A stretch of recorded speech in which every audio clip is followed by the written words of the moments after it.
Bismillahirrahmanirrahim. Assalamualaikum warahmatullahi wabarakatuh. Alhamdulillahirabbil alamin wa bihi nasta'inu ala umuri dunya waddin. Wassalatu wassalamu ala asyrafil anbiya'i wal mursalin nabiyina wa habibina Muhammadin wa ala alihi wa ashabihi ajma'in. Amma ba'd. Teman-teman sekalian, para jamaah yang dirahmati Allah Subhanahu wa taala, segala puji bagi Allah yang telah memberikan kepada kita banyak kenikmatan hingga kita sekarang sudah berada di pertemuan yang ke-14 dari pembahasan surat-surat di Qisarul Mufassal, surat-surat dari Ad-Duha sampai An-Nas. Dan kita sekarang bersama surat Al-Ma'un, surat yang ke-107. Di mana surat Al-Ma'un ini surat Makkiyah berdasarkan kesepakatan ahli tafsir. Dan surat Al-Ma'un berhubungan erat dengan surat Quraisy sebagaimana nanti akan kita singgung. Allah Subhanahu wa taala berfirman, "Ara'aita alladzi..." Nah, apakah engkau melihat?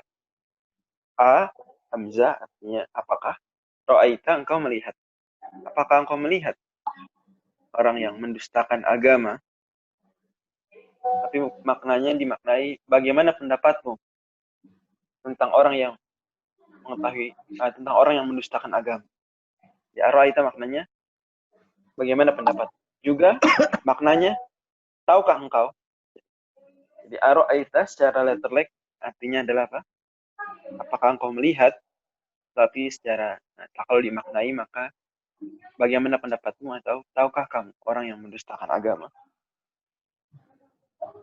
Dan para ulama menyebutkan bahwa meskipun memang lafalnya umum, orang yang mendustakan agama, whoever ya, siapapun, tetapi dalam literatur tafsir disebutkan bahwa ayat ini turun. Ya, awalnya menyebutkan atau memaksudkan seseorang. Itu sebagaimana dikatakan oleh Qatil, yang dimaksud adalah Al-As bin Wa'il. Dimaksud adalah Al-As bin Wa'il, salah seorang petinggi Quraisy di Mekah.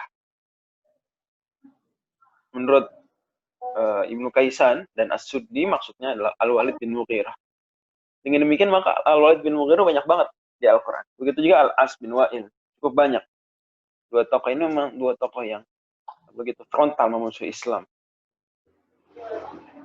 Kata Allah Subhanahu, tetapi tetap al-ibratu bi umumi lafzi la bi khusus sabab, patokannya adalah teksnya yang umum, lafal yang umum, tanpa memperhatikan betul atau tanpa benar-benar mempertimbangkan, tanpa menjadikan patokan utamanya adalah sebab yang khusus. Maka kata Allah Subhanahu wa taala, orang yang mendustakan agama adalah orang yang yad'ul yatim. Sebelum saya lanjut, penting diingat bahwa ad-din di sini selain dimaknai agama, juga dimaknai hari berbangkit, hari penghitungan. Sebagaimana kita tahu surat Al-Fatihah, Malik Yaumiddin. Jadi mendustakan agama, atau juga maknanya juga yang kedua, mendustakan hari berbangkit, hari penghitungan amal. Kata Allah, fadzalika alladzi yad'ul yatim. Itu adalah orang yang mendustakan agama, orang yang tidak percaya dengan hari berbangkit, adalah orang yang berbuat kasar, mengabaikan orang yatim. Ya, yad'u berbuat kasar, menghardik. Kita mungkin menerjemahkannya seperti itu. Wala yahuddu ala ta'amil miskin. Kemudian dia juga tidak memberi motivasi untuk memberi makan orang miskin. Ini menarik. Allah Subhanahu wa taala tidak berkata, tidak berfirman wala yut'imul miskin. Mereka tidak memberi makan orang miskin. Enggak gitu. Itu juga salah ya. Tapi bahkan lebih dari itu, sekadar la yahuddu ala ta'amil miskin, tidak memotivasi untuk memberi makan orang miskin saja itu sudah masuk ke dalam celaan ini. Jadi kalau ada misalnya kita nih, seumur-umur nggak pernah kita bagiin broadcast santunan yatim, nggak pernah. Tiap ada datang broadcast santunan yatim, nggak pernah kita forward. Contohnya begitu ya, contoh sederhananya ya, nggak pernah kita forward. Ya, itu kita sebenarnya wala yahudu ala ta'amil miskin, tidak memotivasi orang memberi makan orang miskin. Misalnya datang broadcast untuk santunan anak orang miskin, santunan orang membutuhkan. Kita nggak pernah forward, ya, nggak pernah tergerak untuk mengajak orang, yuk kita santuni orang miskin. Ini tetap masuk celaan. Ya. Ini menarik ya. Ini benar-benar sampai level seperti ini Islam. Sampai Anda diam saja. Jadi kita kalau boleh buat perbandingan ya. Jadi ada perbuatan namanya menyakiti orang miskin. Oke. Ada perbuatan kedua yaitu memberi makan orang miskin. Ada yang ketiga yaitu tidak memotivasi memberi makan orang miskin. Atau kita buat lebih urut, paling bagus yaitu memberi makan orang miskin. Kemudian berikutnya buruk nih, kalau yang tadi baik, memberi makan baik. Ini buruk, yaitu tidak memotivasi memberi makan orang miskin. Tapi dia juga nggak gangguin. Yang ketiga, yaitu dia udah nggak memberi makan, tidak motivasi, gangguin. Atau kita bisa bikin lebih panjang lagi listnya daripada ini, tingkatannya. Jadi ada yang memberi makan dan memotivasi, ini paling utama. Ada yang memotivasi tapi tidak memberi makan, bagus, mendingan. Ada yang tidak memotivasi, tidak juga memberi makan, ini buruk. Ada yang tidak memberi makan, tapi memotivasi, buruk juga, walaupun dari satu aspek. Tidaknya dia memotivasi. Ada yang tidak memotivasi, memberi makan miskin, tidak memberi makan miskin, bahkan menyakiti orang miskin. Ini paling buruk. Jadi, sampai Islam perhatiin kalau Anda tidak bisa memberi makan miskin, ya Anda speak up, Anda bersuara, Anda suruh orang, ajak orang untuk memberi makan orang miskin. Jangan diam aja. Berarti Anda, karena orang miskin, kalau Anda diam tidak mengajak orang lain untuk membantu orang miskin, ya orang miskin pilihannya cuma dua. Pilihannya cuma dua. Dia lepaskan rasa malunya kemudian minta-minta, dan ini pada akhirnya adalah sebuah keburukan kalau kondisinya tidak mendesak.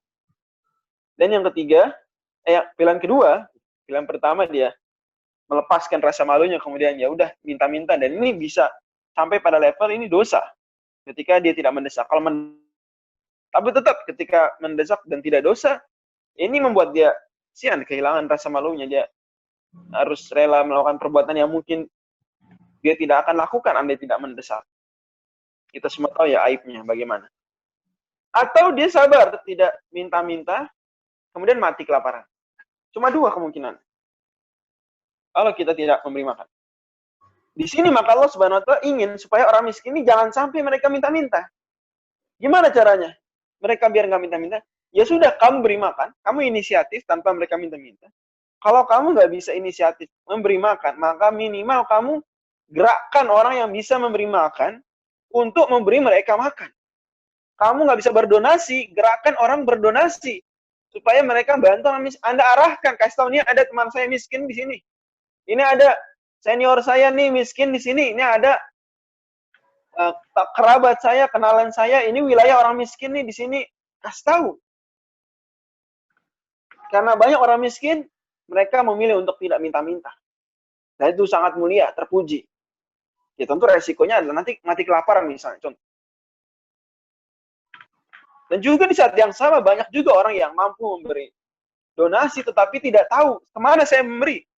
Akhirnya ketika tidak hidup budaya memberi motivasi, memberi makan orang miskin, memberi motivasi untuk berdonasi, tidak hidup budaya ini, atau mandul, atau lumpuh, maka akhirnya orang-orang yang mampu berdonasi, mereka karena tidak tahu kemana memberi donasi kepada orang yang sangat membutuhkan, yaitu orang miskin, akhirnya berdonasi ke yang tidak terlalu membutuhkan.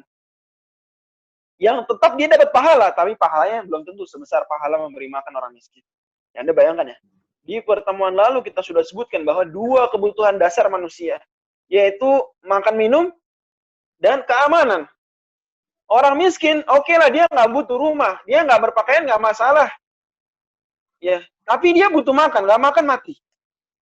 Maka ini begitu mendesak kebutuhan mereka akan makan. Allah di sini nggak bilang, ya Allah tidak muluk-muluk minta kita memberi beasiswa pada orang miskin biar bisa sekolah, nggak muluk-muluk. Nggak muluk-muluk Allah menuntut kalian kasih mereka rumah, nggak muluk-muluk. Nggak muluk-muluk Allah minta kalian kasih mereka pekerjaan. Allah nggak muluk-muluk sampai seperti itu. Minimal kalian kasih makan, kek. Gue yang kalau nggak bisa ngasih makan, minimal kalian ajak orang yang bisa donasi untuk ngasih makan mereka. Bantu arahkan jadi salah satu rantai silsilah kebaikan. Makanya sekarang banyak orang berdonasi, akhirnya donasinya pada hal-hal yang sebenarnya ada yang lebih afdol dari itu. Kita tidak salahkan orang yang berdonasi untuk membangun masjid, tidak salah. Tidak salahkan orang yang berdonasi ya untuk misalnya proyek-proyek kebaikan lain. Tetapi kalau bisa donasi untuk bangun masjid, apalagi donasinya bukan membangunnya, tapi merenovasi atau mungkin memperindah masjid. Tapi ternyata masih di dalam komplek masjid tersebut, di dalam perumahan kelurahan yang ada masjidnya tadi yang dia bangun, dia perindah. Ada orang muslim, ada manusia yang miskin tidak bisa makan. Ini apa seperti ini yang Islam inginkan? Apa Allah ingin rumahnya dibangun megah sementara umatnya, makhluknya ini seandainya memperindah masjid ini boleh. Kalau seandainya memperindah masjid boleh. Ya. Atau kalau seandainya memperindah masjid adalah ketaatan. Bagaimana kalau kita tahu ternyata memperindah masjid ini adalah hal yang makruh ternyata. Memperindah masjid, ya zakhrafatul masjid, ya memberi hiasan-hiasan pada masjid adalah hal yang makruh. At least menurut mazhab Syafi'i hukumnya makruh. Ya. Bagaimana kok Anda melakukan yang makruh, Anda hambur-hamburkan duit Anda jutaan rupiah untuk hal yang makruh, kemudian Anda abaikan masih di komplek masjid tersebut orang yang kelaparan. Bahkan sampai bingungnya orang kaya, kemana ini uang dipakai untuk ketaatan mereka mungkin.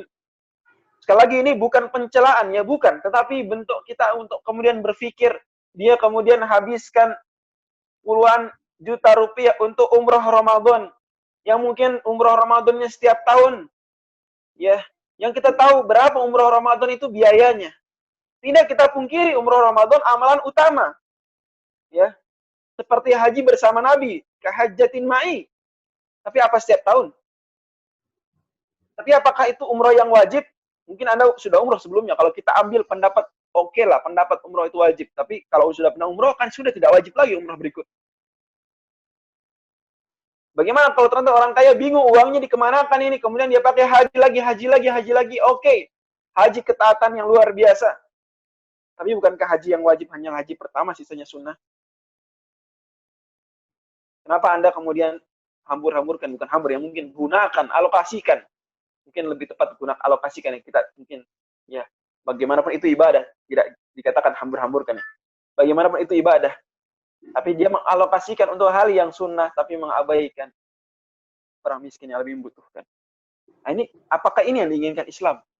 Maka sebenarnya padahal kalau kita berpikir, kalau seandainya kita jalankan Islam sesuai yang diinginkan Rasul SAW, sesuai petunjuk beliau, kita tunaikan zakat, semua yang kena kewajiban zakat, tunaikan zakat.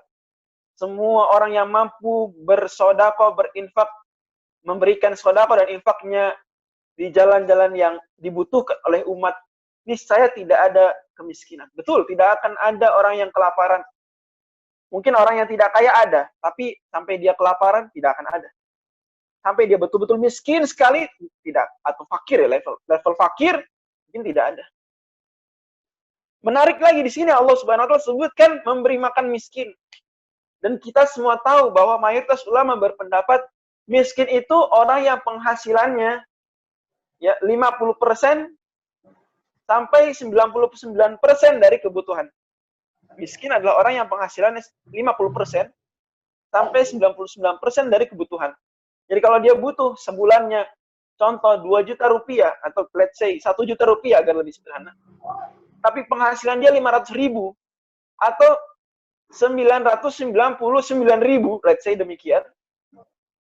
Maka ini orang miskin. Tetap Allah suruh untuk kita ngasih makan dia. Apalagi orang fakir. Di mana fakir penghasilannya 0% sampai 49% dari kebutuhan. Miskin saja Allah suruh kasih makan, padahal mungkin kurangnya cuma 10% dari kebutuhan. Mungkin, itu masih miskin. Di sini Allah sudah celah, kamu nggak ngasih miskin saja. Nggak ngasih mereka makan. Bahkan kamu nggak motivasi orang untuk ngasih mereka makan saja. Itu kamu sudah tercela. Kamu masuk kategori orang yang meskipun Islam, meskipun beriman, tapi ternyata tidak utuh pada Islam itu sendiri. Tidak utuh imannya kepada hari berbalas, hari pembalasan. Compang-camping keimanan kamu terhadap hari akhir. Compang-camping keislaman dan keimanan kamu sebenarnya. Meskipun kamu muslim, tidak keluar dari Islam dengan ini. Apalagi orang yang kemudian menyia-nyiakan orang yang fakir. Kalau subhanallah kemudian berlanjut, fawailul lil musallin, maka celakalah orang yang sholat. Yaitu orang yang sholatnya bagaimana? Celaka di sini bukan arti kemudian sholat membawa kepada kecelakaan, tidak. Tapi sholat membawa kepada al-falah, kepada kemenangan. Hanya saja ada orang yang meskipun sholat, tetapi sholatnya tetap tidak menyelamatkan dia dari kecelakaan. Itu maksudnya. Bukan berarti kalau sholat ini celaka, ya sudah saya tidak sholat. Oh tidak. Wong sholat saja masih bisa celaka. Apalagi meninggalkan sholat. Kata Allah, celaka orang yang sholat, yaitu orang yang lalai dari sholatnya. Alladzina an, dari sholatnya lalai. Yaitu ditafsirkan oleh Ibnu Abbas dan lain-lain dari para sahabat, yakni maksudnya mereka melalaikan sholat dari waktunya. Dan ini juga bahkan ada hadisnya. Nabi SAW dalam hadis yang marfu diriwayatkan Imam Al-Baihaqi. Ditanya Nabi SAW tentang orang yang an sholatihim sahun, kata beliau, idha'atul waqti, yaitu mereka sholat sudah lewat dari waktunya. Ini maksud dengan alladzina an sholatihim sahun, yaitu sholat subuh misalnya jam 7 pagi. Sholat asar misalnya jam 7 malam. Sholat maghrib misalnya jam 8 malam di Indonesia Barat ya. At least waktu Jakarta. Waktu Jakarta. Jabodetabek. Ini orang yang an sholatihim sahun. Dan ini bukti ya. Bahwa mereka meskipun sholat, tapi karena sholatnya tidak sesuai dengan kitaban mengkuta perintah Allah agar sholat di dalam waktunya, mereka dianggap oleh Allah Subhanahu wa ta'ala yukadzibu biddin, orang yang mendustakan agama, orang yang tak percaya dengan hari akhir, hari berbalas. Kemudian kata Allah Subhanahu wa ta'ala, mereka juga alladzina hum yura'un, riya. Mereka riya. Ini mereka riya, definisinya adalah beramal karena penglihatan orang, karena pandangan orang, karena orang melihat. Kalau orang tidak melihat, tidak beramal. Kalau orang melihat, dia beramal. Tapi penting diingat di sini bahwa bukan maksudnya ada orang yang dia kalau kumpul bersama temannya, dia semangat beribadah. Kalau sendiri, dia malas beribadah. Bukan maksudnya seperti itu ya. Dengan syarat tetap dia melakukan yang wajib. Jadi kalau ada budi misalnya, dia kalau sendiri cuma sholat 5 waktu, kalau sedang bersama teman-temannya, dia semangat. Dia semangat termotivasi untuk sholat juga yang sunnah. Maka ini tidak masuk kategori riya. Tidak masuk kategori riya. Karena dia beramalnya menambah yang sunnah ini karena semangat termotivasi. Bukan karena dia ingin dipuji. Kalau ingin dipuji, riya. Kalau ingin dipuji, ini riya. Juga karena budi di sini, meskipun dia sendiri tetap melakukan yang wajib, ya, tidak meninggalkan yang wajib, maka dia tetap tidak masuk kategori orang munafik yang riya. Karena dia tetap menjaga yang wajib, dia cuma untuk menambah jadi sunnah ini dia butuh motivasi, butuh environment yang bagus gitu, butuh lingkungan yang mendukung. Itu saja. Tidak lebih dari itu. Maka yang seperti itu tidak tercela. Tapi kalau dia memang beramal baik wajib maupun sunnah, ingin dipuji karena dilihat, maka di sini dia masuk celaan dalam ayat ini. Dan konsekuensinya kalau riya, maka yang pertama dia dosa besar. Dosa besar riya, dosa besar karena bahkan dia masuk kategori kemusyrikan syirik kecil. Syirik kecil. Dan syirik kecil itu Sekecil-kecilnya syirik, itulah sebesar-besarnya dosa. Syirik kecil, itu dosa besar. Syirik besar, itu kemurtadan. Itu kekafiran. Kaidahnya begitu. Syirik kecil tidak mengeluarkan dari Islam. Tidak membuat kekal di neraka. Tapi itu dosa besar. Ya. Kemudian konsekuensi berikutnya, amalannya itu hangus yang dia riai. Kalau dia riak sholat zuhur, tapi tidak riak sholat asar, maka sholat zuhurnya nggak berpahala. Sholat asarnya insya Allah berpahala. Jadi dia hanya hilang pahala yang dia riakkan saja. Ya problem, kalau riaknya banyak, ya maka banyak ibadah dia nggak berpahala. Dosa dan nggak berpahala. Tapi dia tetap sah. Dia tidak perlu mengulang sholat zuhurnya. Kalau dia riak sholat zuhur, nggak perlu ulang sholat zuhur. Sholat zuhur sah. Sudah menggugurkan kewajiban, tetapi tidak berpahala, bahkan berdosa karena riak. Alladzina hum yura'un, orang yang riya. Tidak termasuk riya juga adalah orang yang memperlihatkan amalnya untuk memotivasi. Atau memang amalnya amal yang nampak. Tidak bisa disembunyikan. Seperti menutup aurat. Ini amal soleh yang nampak, tidak bisa disembunyikan. Gimana? Ya. Gimana Anda menyembunyikan menutup aurat? Tidak bisa. Maka tidak riya. Tidak riya. Tidak perlu, maka adalah kelancangan kalau menuduh wanita yang berjilbab, laki-laki yang kemudian menutup auratnya, ini kemudian dituduh pamer, ini adalah kelancangan. Atau sholat di masjid misalnya, ini kelancangan menuduh orang yang sholat di masjid ini riya, karena tidak bisa disembunyikan. Ya, tidak bisa disembunyikan, itu amalan yang nampak memang pada dasar. Atau juga tidak termasuk riya orang yang beramal untuk diperlihatkan, meskipun sengaja, untuk memotivasi, untuk memberi contoh. Misal ada guru mengajarkan wudhu, kemudian dia sengaja, kemudian wudhu depan murid-muridnya. Ini bagus. Malah dinyatakan para ulama, dia double pahalanya. Dia double pahalanya, pahala ibadah dia, dan pahala memberi contoh. Dan nanti setiap orang yang mencontoh, terinspirasi, termotivasi dengan amalan dia yang dia tampakkan, ini dia dapat pahala combo. Pahala berlipat-lipat setiap orang yang meniru amalan dia. Dalam pada ini maka begitu juga bentuk kelancangan adalah kalau kita menuduh setiap orang yang beramal ditampakkan kita tuduh riya. Ini bentuk kelancangan juga. Atau kita suuzon terhadap semua yang misalnya memposting amal solehnya. Ini suuzon juga. Dikisahkan dalam Hilyah bahwa Abu Nuaim al-Asbahani meriwayatkan dalam Hilyatul Auliya, Sufyan bin Uyainah pernah satu ketika melihat orang sholat khusyuk betul, berokat-rokat. Kemudian dalam hati dia berpikir, ini kayaknya pamer ini orang nih. Sholatnya begini amat. Banyak banget terus khusyuk benar. Ini pamer nih, mentang-mentang ada saya di masjid. Kata Sufyan, maka selama 40 hari saya susah untuk ikhlas. Kata Imam Sufyan, 40 hari setelah saya bersuuzon tadi, saya susah untuk ikhlas. Ini pelajaran buat kita, jangan sampai kita ya suuzon terhadap orang, menuduh dia tidak ikhlas, menuduh dia riya, astagfirullah. Ini bagaimana kalau kamu itu baru di hati, bagaimana kalau diungkapkan, pamer kamu, riya kamu, bagaimana kalau seperti itu? Atau diomongin, digibahi, dia mah pamer, dia mah riya, astagfirullah. Jangan-jangan nanti Allah akan larang kita, Allah akan cegah kita untuk tidak bisa ikhlas. Na'udzubillah min dzalik. Ya. Walaupun betul bahwa menyembunyikan amal lebih selamat dari riya. Betul, tapi menampakkan amal, bahkan di internet, itu tidak serta-merta kemudian auto riya. Walaupun tentu dia butuh perjuangan. Dan kita doakan justru kalau melihat orang menampakkan amal solehnya di dunia nyata ataupun di dunia maya, justru kita harus husnudzon, mendoakan agar amalnya diterima, mendoakan agar dia diberi keikhlasan. Justru harus seperti itu. Tetapi memang setan kemudian bermain-main dengan hati kita. Wa yamna'un al-ma'un, dan mereka tidak mau berbagi al-ma'un. Al-ma'un ditafsirkan oleh Ali bin Abi Thalib radhiyallahu anhu, yaitu zakat. Ini juga tafsiran Ibnu Umar. Zakat. Kalau ini jelas, maka dia berarti tidak menunaikan zakat, berarti dia dosa besar. Sangat jelas. Tapi menariknya tafsir lain, yaitu tafsiran Ibnu Abbas dan Ibnu Mas'ud, al-ma'un adalah meminjamkan benda. Al-ma'un itu meminjamkan benda.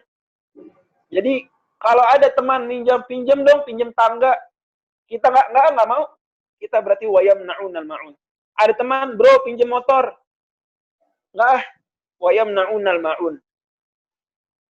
Kalau ada orang minjam pensil dong, nggak mau wa yamna'unal ma'un.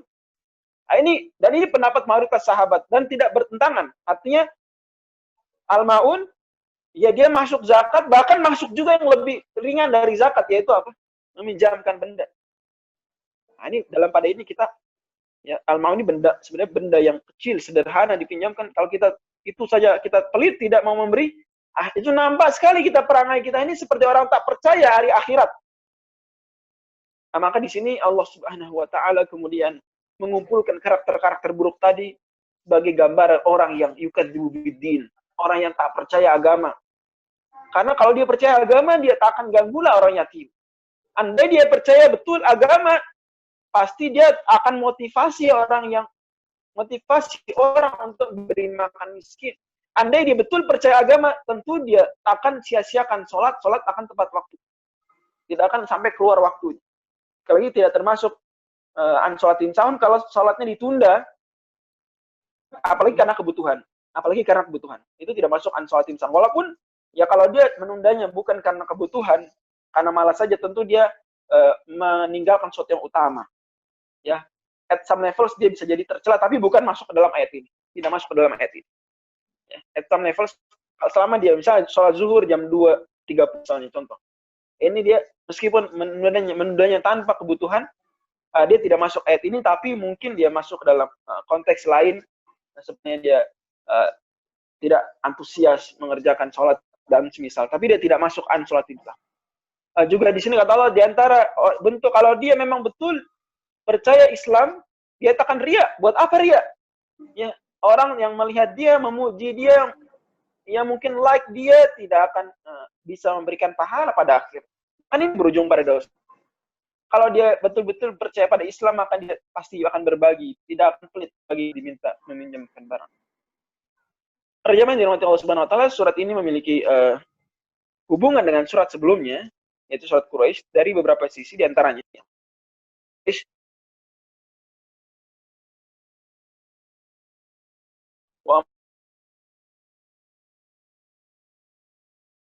miskin tadi akan agama menyembah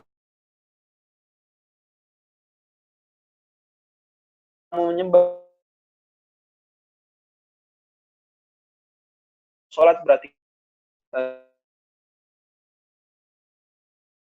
ini artinya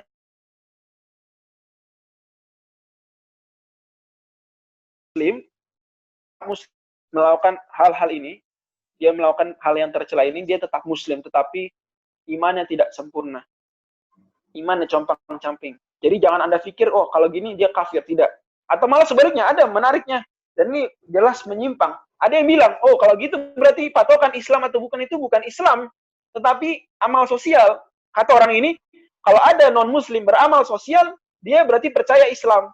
Berarti dia masuk kategori Muslim. Tidak seperti itu. Kalau Anda tidak bersyahadat, tidak beriman, ya berarti Anda bukan Muslim meskipun amal Anda sosial banyak. Malah amal Anda tak diterima. Walaupun berguna buat Anda meringankan siksaan di neraka. Tapi tetap kekal di neraka. Juga jangan sampai difahami bahwa orang Muslim kalau dia nggak melakukan hal seperti ini, kemudian murtad. Tidak juga. Tapi di sini Allah ingin mengemphasize bahwa ini betul-betul ini perkara yang bertentangan sebenarnya dengan esensi daripada Islam itu sendiri.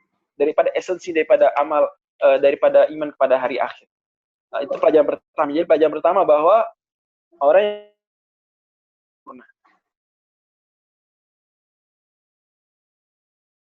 yang dari amar ma'ruf, karena amar ma'ruf adalah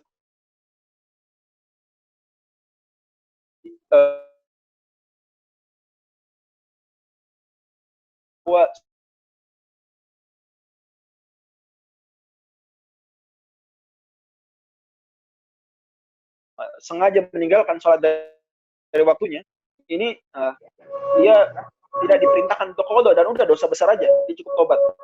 Tapi dalam hal ini ayat ini menjadi dalil ya pendapat mayoritas ulama. Muhammadiyah mengikuti sebagian ulama tapi tidak mayoritas. Mayoritas ulama tetap orang yang mengerjakan kalau orang yang menunda sholat dari waktunya, meskipun sengaja karena malas, dia tetap wajib mengerjakan sholat setelahnya, ya, setelah keluar waktu. Di sini Allah bilang celaka orang yang sholat, orang yang melalaikan sholat dari waktunya, tapi tetap Allah Subhanahu Wa Taala sebut dia orang yang sholat, sholatnya sah. Bahkan kalau dia nggak sholat, malah double dosanya, ngutang. Tapi tetap di sini dia celaka. Sepakat semua ulama bahwa dia ini dosa sangat besar. Cuma beda pendapat apakah wajib qadha atau tidak, itu saja. Dan ini perbedaan yang bisa kita maklumi.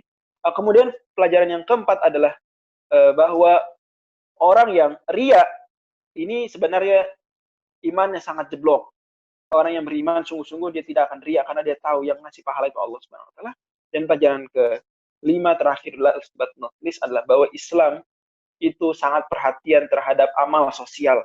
Tidak hanya amal pribadi, tapi juga amal sosial. Di sini Allah gabungkan ada amal pribadi, sholat, dan juga ada amal sosial, yaitu tadi memberi makan yatim, membantu yatim, memberi makan miskin, dan juga meminjamkan barang. Dan bahwa Allah juga ingatkan di sini amal sosial jangan sampai ria, karena amal sosial ini yang paling potensial ria. Wallahu a'lam bishawab. Ini barangkali bisa kita bahas. Terima kasih atas perhatian para jamaah sekalian. Sampai bertemu di pertemuan esok di surat Al-Kautsar. Wallahu a'lam bishawab. Subhanakallahumma wa bihamdika asyhadu an la ilaha illa anta astaghfiruka wa atubu ilaik. Terima kasih pada Quotex Telkomsel, semoga selalu berkah. Assalamualaikum warahmatullahi wabarakatuh.